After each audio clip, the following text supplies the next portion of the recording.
All right, welcome to The Explainer. Today, we're diving deep into Venezuela, a nation sitting on the world's largest oil reserves that somehow managed to completely collapse.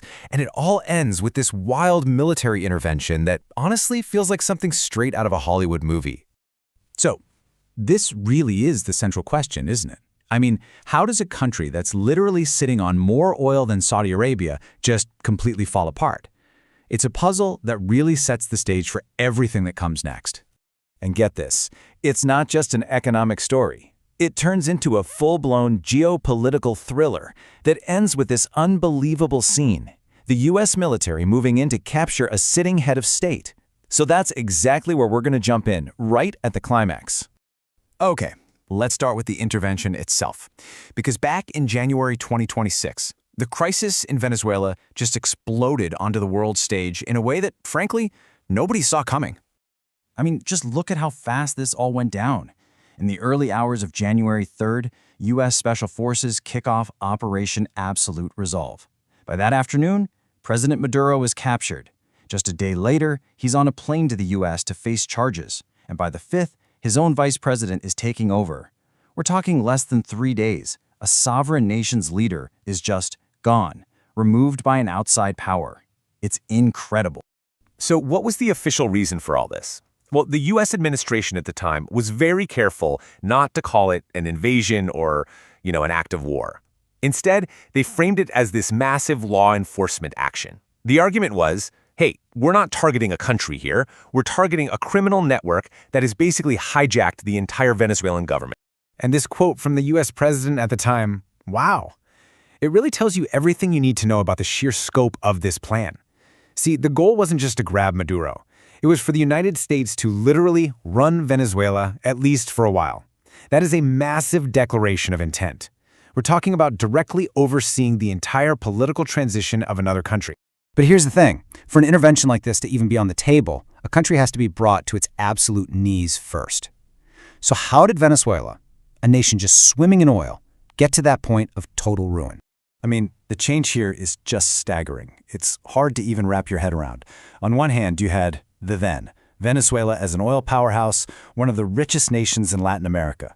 For decades, right, that oil money funded everything: infrastructure, social programs, you name it. And then there's the now, a state of almost total collapse. When the oil prices crashed and, mismanagement really took over, the whole system just broke. We're talking chronic shortages of food, medicine, a power grid so fragile that nationwide blackouts became a regular thing. Okay, this number is really at the heart of the whole economic catastrophe: 1,600,000%. That's not just inflation. That's hyperinflation on a scale that's, it's almost impossible to imagine. Basically, the government just kept printing money to pay its bills, and in doing so, made their own currency totally worthless. Think about it. Money you earned in the morning could be worth practically nothing by the afternoon. Your entire life savings? Wiped out. Gone. The very idea of money just evaporated.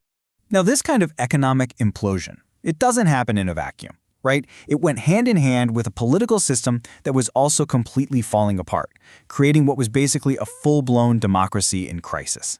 And the 2024 presidential election, that was really the tipping point. So you've got the opposition candidate, Edmundo Gonzalez, who says, hey, we won. Here are the numbers to prove it. And he's got a lot of foreign governments backing him up. But on the other side, the government, which controls all the official channels, just declares the incumbent, Nicolas Maduro, the winner. All of a sudden, you have two different people claiming to be the legitimate president. The country was just fractured right down the middle, with absolutely no clear path forward. So, with its legitimacy in tatters after that election, what does the government do? It tightens its grip. Hard. Human rights groups started documenting this awful pattern of repression. People being detained for no reason, political opponents being tortured, even extrajudicial killings. Suddenly, just speaking out against the government became something that could get you killed. So, what happens when a country's economy completely fails and its political system just collapses? Well, the result is what you'd expect: a human catastrophe on an absolutely epic scale. And this really gets to the heart of it. Just ask yourself, what would it take for you to leave everything behind, your home, your family, your entire life, and just walk into the total unknown? Well, for almost 8 million people, the situation in Venezuela was the answer to that question. And that answer is this number right here, 7.9 million. That is not just a statistic. That's one of the largest human displacement crises in modern history, right up there with what we saw in Syria. And every single one of those numbers is a person, a family, a life just shattered by hunger and desperation. But here's the twist. Getting rid of Maduro, that wasn't the end of the story, not even close. It was actually the beginning of a brand new and deeply uncertain chapter with consequences that would ripple all across the globe. So instead of bringing stability, the U.S. intervention kicked off this new, incredibly chaotic reality. Maduro's vice president, Delcy Rodriguez, takes over, backed by the military. At the same time, U.S. forces are seizing control of the oil industry, the country's lifeline. And on the ground, you've got these armed pro-government militias, the colectivos, being sent out to crush any dissent. On top of all that, a media blackout is declared. It was chaos. And as you can probably guess, the rest of the world was immediately split right down familiar geopolitical lines. The U.S. obviously defended its actions, pointing to narco-terrorism, but its biggest rivals, Russia and China, they condemned it. They called it a flagrant violation of international law and a country's sovereignty. And then you had a whole bunch of other nations in Latin America and Europe who were just deeply concerned. They saw this as a really dangerous precedent that could just make the whole region even more unstable. So you might be asking, why? Why all this intense focus from global superpowers on this one country?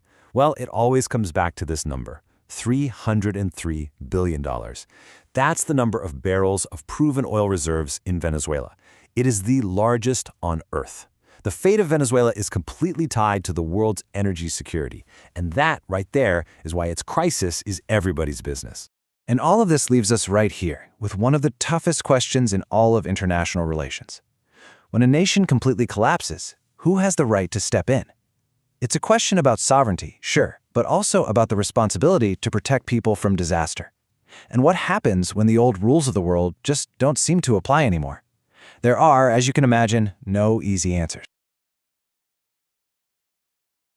For the longest time, we thought we knew what made a country powerful, right? Big armies, massive weapons. But what if the true measure of strength today is completely invisible? That's what we're digging into, how the battle for the future isn't being fought with bombs anymore, but with bits and bytes. This is all about silicon supremacy. Think back to the Cold War. The whole game was about one thing: nuclear stockpiles. That was the equation for power. Simple. But the microchip? Man, it has completely flipped that script. The race for computational supremacy is the new arms race, and it's happening right now, whether we see it or not. Okay, so to really get this, we've got to throw out the old definition of power. Seriously, the playbook that was written during the Cold War, it's pretty much useless now. Yeah, for decades, this was it. This was the ultimate symbol of power. A nation's influence was literally measured in megatons. It was kind of terrifyingly simple, wasn't it? The more warheads you had, the more power you held. Period. But today, the game is measured in petaflops. And you're probably thinking, what on earth is a petaflop? Well, it's a mind-boggling unit of processing speed. We're talking 1 quadrillion calculations every single second. To put that into perspective, it would take you, with a calculator, over 30 million years to do what a 1 petaflop computer does in just 1 second. And this isn't just about being fast. It's about the ability to think, to predict, and to act faster than anyone else. That's the new benchmark for dominance. So if this is a new kind of conflict, where exactly is the battlefield? Well, here's the thing. You can't find it on any map. It's invisible, it's digital, and it's all around us, all the time. Let's break down what computational power really means in this context. It's not just about having a faster laptop. No. We're talking about using that incredible speed to fuel super advanced AI, to control the fire hose of information, and ultimately to make critical, strategic decisions way, way faster than your rivals can. You know, think about it this way. If you can process what's happening in the world, if you can literally process reality, predict the next move, and make your decision before your opponent even grasps the situation, you've already won. That is the ultimate strategic advantage in the 21st century. So this new power structure, it's really built on 3 main pillars. You need artificial intelligence, which is kind of like the brain of the operation. You absolutely need advanced semiconductors, the microchips. That's the muscle, the physical hardware. And then you have to have data control, because data is the fuel that makes this entire engine run. All right, so if this is a war, what are the weapons? Obviously, we're not talking about tanks and missiles. But don't be fooled. These new weapons are every bit as powerful. So here's the modern playbook. First, you use chip sanctions. You basically starve your opponent of the essential hardware they need. Next, you go for algorithm control. This is huge. It's about influencing the software that runs, well, everything from social media to the stock market. And finally, you aim for network dominance, controlling the physical stuff, the undersea cables and satellites that our entire digital world depends on. And we need to be crystal clear about the intent here. When you hear about new tech restrictions or trade rules, just remember this quote. These are not safety regulations. They are acts of strategic warfare designed to achieve dominance. This is all about playing offense, not defense. And all of this, the chips, the data, the algorithms, it all boils down to one massive question. Who controls the future? Because this isn't just a competition over technology. It's a fundamental fight to determine who gets to write the rulebook for our society. The stakes here, well, they couldn't be higher, because the power to control the code, that's the power to shape society itself, to set the rules for our economy, our politics, and maybe even our own perception of reality. It really makes you think. In a world that is increasingly run by software, the people who write that code are in effect becoming our new lawmakers. So that leaves us with this huge, lingering question. If code is the new law, who are the new lawmakers? And who holds them accountable? That's the challenge we all face in the age of silicon supremacy.